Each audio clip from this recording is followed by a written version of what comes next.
मोहिनी एकादशी व्रत कथा। एक समय की बात है, प्राचीन काल में सरस्वती नदी के तट पर भद्रावती नाम की एक सुंदर नगरी थी। वहां द्युतिमान नाम के एक धर्मात्मा और सत्यवादी राजा राज करते थे। उनके 5 पुत्र थे, जिनमें सबसे छोटा पुत्र धृष्ट बुद्धि बहुत ही दुष्ट और पापी स्वभाव का था। धृष्ट बुद्धि बुरी संगत में पड़ गया था।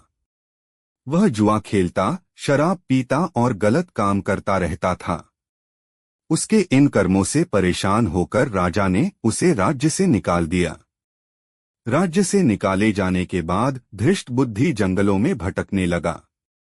भूख प्यास से व्याकुल होकर वह एक दिन एक ऋषि के आश्रम में पहुंच गया। वहां उसने कौंडिन्य ऋषि को देखा और उनके चरणों में गिरकर अपने पापों के लिए क्षमा मांगने लगा। उसने कहा, हे ऋषिवर, मैंने जीवन में बहुत पाप किए हैं। कृपया मुझे ऐसा उपाय बताइए जिससे मेरे सभी पाप नष्ट हो जाएं। ऋषि कौंडिन्य ने करुणा करते हुए कहा, हे पुत्र, वैशाख मास के शुक्ल पक्ष की एकादशी को मोहिनी एकादशी कहते हैं।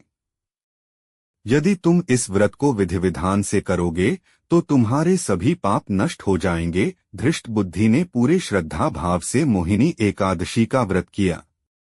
उसने भगवान विष्णु की पूजा की और पूरे दिन उपवास रखा। इस व्रत के प्रभाव से उसके सारे पाप समाप्त हो गए और अंत में उसे मोक्ष की प्राप्ति हुई। मोहिनी एकादशी का व्रत सच्चे मन से करने पर व्यक्ति के सभी पाप नष्ट हो जाते हैं और उसे जीवन में सुख शांति तथा अंत में मोक्ष प्राप्त